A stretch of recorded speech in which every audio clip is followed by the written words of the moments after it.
Hey everyone, this is Kevin from thechesswebsite.com, and today we're going to be going over a fun variation for white in the Petrov defense, which Petrov starts out with e4, e5, knight f3, knight to f6, and usually we just assume that white's going to take here on e5, and then black can play just the normal d6, can play the Stafford Gambit, knight to c6. We've done videos on all of these, but white has some fun variations as well. Does not have to take the pawn here on e5.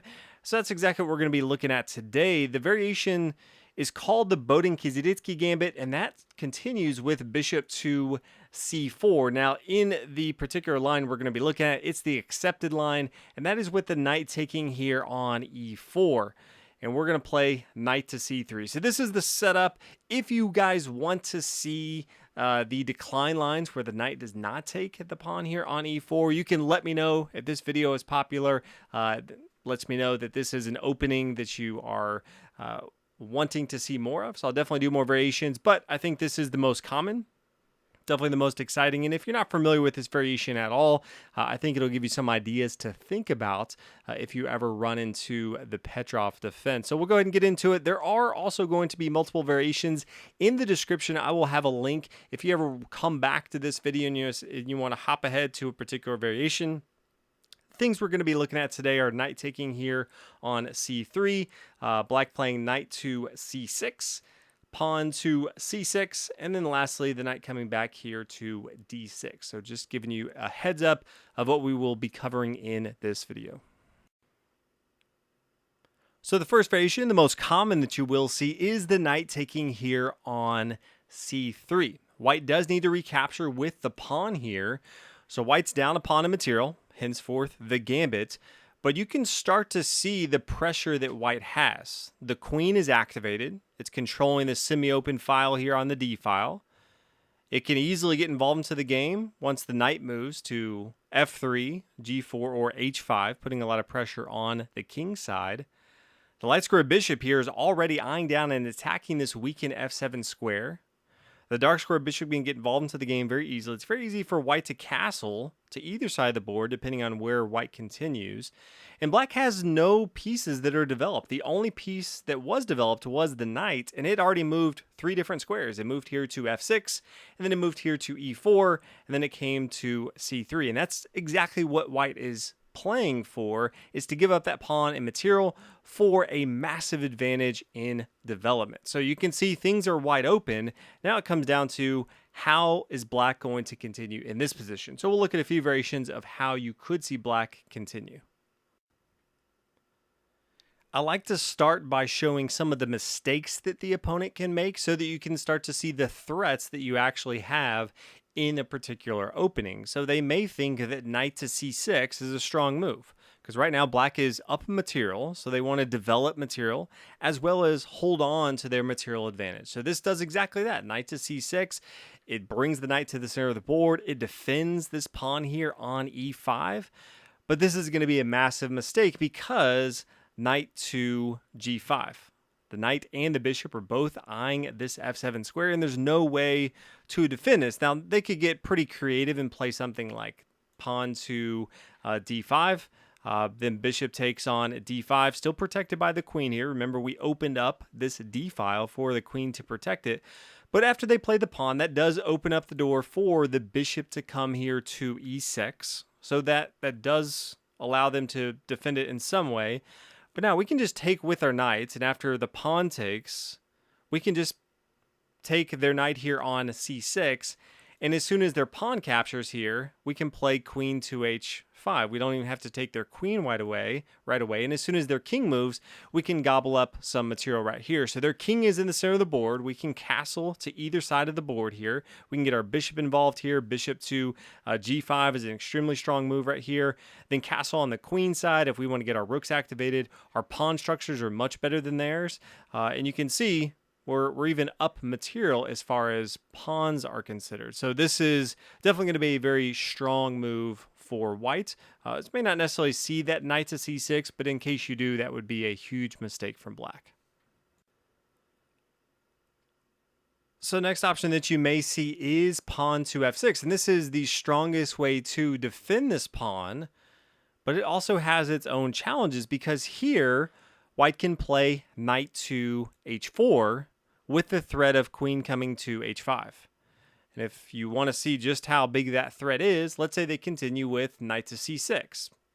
Unaware of the threat that's coming, and they may think that, yeah, if you play queen to h5, I'll just play my pawn right here to g6, and may not recognize just how big the threat is, but we'll go ahead and show you. So queen to h5 check, and then you can probably see that they do need to play g6, because if they play king to e7, well, that's just going to be checkmate here with knight to f5.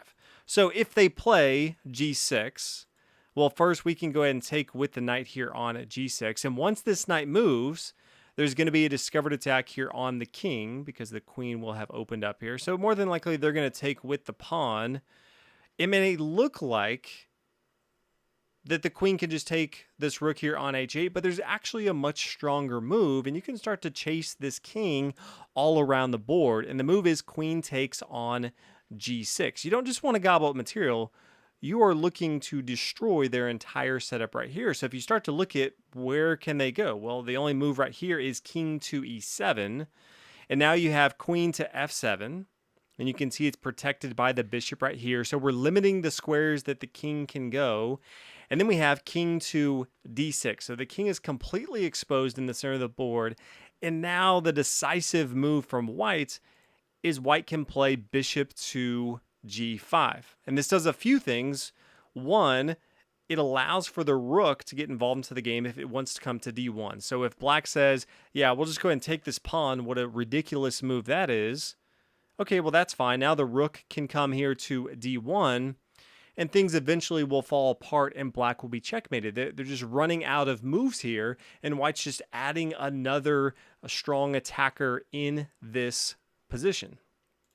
Now we come back and say, what if the pawn doesn't take here? You can't just have bishop to e7 trying to protect this pawn, because then you're just going to have a pretty quick checkmate here with queen to d5. So that's definitely not going to work. There's no real good option for black to continue here. And so let's say they play rook down to, or maybe knight to d4. Just trying something. Well, now the bishop can just take here on f6 if this bishop's not being attacked. And now it's attacking both the queen and the rook. Also, the pawn's attacking the knight right here, but it really just doesn't matter too much because there's no good way for black to continue. So that's really the pressure that you're putting on your opponent when you play that move with knight to h4. And they do have to be very aware of this because queen to h5 is a huge threat. So if they see this knight to h4, they should be playing immediately pawn to g6. They do not want the queen to come here to h5. That's too big of a threat. If they do play g6, then you can play f4. Remember, they have no material that is developed. And so it's very difficult for them to find any sort of counterattack here. All they're doing is pushing up their pawns further and further, and that's just more room for you to attack their king, and you have a lot more pieces involved into the action. So if they take here, you can just recapture with your bishop, which is probably not going to be very good for them because you now have two bishops in the center of the board. You have a queen that's very active. You have a knight that's very active. You can get your rook involved. You can castle on the king side if you want to. They're probably not going to do that, but it's very difficult to find the best continuation for them. If you look at what people have recommended are the best lines, you see things like queen to e7. But then white starts to push up and put more pressure on the king side here with f5. And then queen to g7, and then the pawn takes, and the pawn recaptures, queen to g4. But from black's standpoint, how do you really find those moves? So while we are looking at optimal strategy for black, I also think it's very difficult for them to find all the right moves. And because of that, I think this is one of the best ways to play this, particularly in an opening where, or in a game where you may not have a lot of time control. It's just very difficult if they're not familiar with this opening, which after this video you will be, to find all of these moves. Last variation we will look at in this particular position is instead of playing f6, which I said is really the optimal way if you want to hold on to that pawn, is if they try d6. And this is going to be similar to if they played the knight to c6, because white can play knight to g5. Now they still have the bishop to e6 as we talked about, but we can just take with our bishop here, and then after the pawn takes, then white has the threat of queen to f3. And this is a massive threat because not only is it threatening the queen tier to f7 for checkmate, but let's say that they decide to play queen to e7. Just saying, yeah, I'm just stopping this threat right here. Well, now white can just play queen takes on b7, and then the rook is going to fall here on a8, and black's going to be down a ton of material. White can castle to the king side, have safety. You can see the knight here on g5 is protected by the bishop. This bishop here on f8 is completely blocked in. This rook on h8 is not doing anything. This knight here on b8 is not doing anything. The rook on a8 is about to fall. You can see black is definitely going to lose this game. So that's all the variations that I think you'll be running into with the knight taking here on c3, and then the pawn capturing here on c3.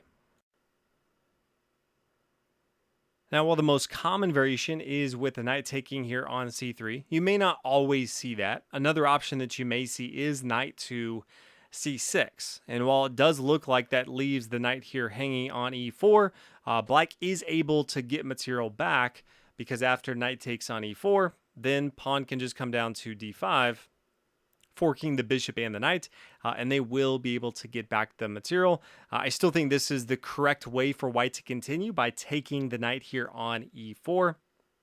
After they play the pawn, then I'd recommend playing bishop to d3. They pretty much need to take with their pawn. They could try to be pretty creative with pawn to f5, and then maybe after the knight comes back, then they push forward and have another fork here. But I think they're extending their pawns up a little further than they would like. So after bishop to d3 and they take here, the bishop's going to recapture here. And I think white has a fine setup. Both sides are equal in material. And let's say they play bishop to d6, getting ready to castle on the king side. White can castle. And it's very difficult to see how white's in a tough position. Both sides have one central pawn.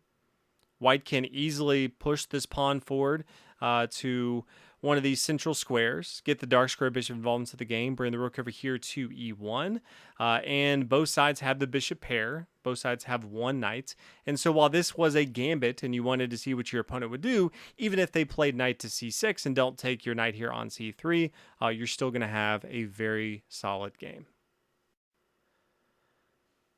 Now, in this position, the important thing to note is this knight here on c6 protects the pawn here on e5. And that's critical because let's say that they play pawn to c6 because they kind of look at it and say, okay, well, now the knight's just going to come to e4. And now I can push forward here. I'm still forking both the bishop and the knight here. So what gives? Well, what gives is if they play pawn to c6, white can first take here on f7. They can disregard this knight here on e4. After the king takes, well, then the knight can take here on e4. And then if you look at it, yes, both sides are equal in material. Both sides have 7 pawns. Both sides are equal in the number of minor pieces, although black does have the bishop pair, but the king is completely exposed. I do like this better than taking with your knight here. You may say, Kevin, why don't you just go ahead and take this pawn here? That's an extra pawn in material, and this does check the king, so the king is forced to move. But let's say the king comes back here to g8, then you take with your knight here on e4, and they play queen to e8, and it just gets tricky because you're going to lose one of these knights. Let's say they play up f4 here, trying to protect this knight. Well, then you just have d6, and it becomes a challenge. So I wouldn't get too greedy. Instead, in this position, I would just go ahead and play knight takes on e4. The king is already exposed.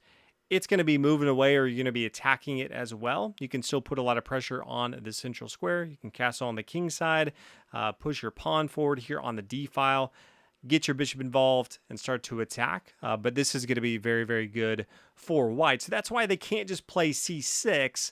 They do need to play that knight to c6 if they want to hold control of this e5 square. The last variation we are going to look at is if the knight comes back here to d6. And from black's standpoint, I really like this variation. It attacks the bishop right here. The move from white I like is bishop to d5. And the main reason for that is it really does force the move to c6. And then the bishop can come back here to b3. And then let's say they push forward to e3. Then we're just going to play queen to e2, pinning down this pawn here. And then maybe queen to e7, and then knight to d4. And it really just becomes building up around this pawn here on e4, and eventually white should be able to get that material back. I think it's easier to attack it from this way than if you immediately just come back and play bishop to b3. In this case, they can push forward with e4. And after the knight moves, let's say to e5, they could play knight to c6. And then if we push forward here, they may take, we recapture here. But you can see we are down a pawn in material. Now we do have a very open position and we can start to attack in a lot of ways, but I do find it more difficult to gain the advantage back in this position than in the previous example. So that's why I do like, from black's standpoint, that knight to d6, because I think it's more difficult for white to really find the advantage. But that is the BKG. Hopefully you guys enjoyed this video on a way for white to get creative in the Petrov defense. If you would like to see more about this opening, maybe the decline lines, feel free to let me know in the comments. If you wouldn't mind hitting that like button, lets me know that you support both the channel and this video. Thank you guys so much for watching the video, and I'll see you in the next video.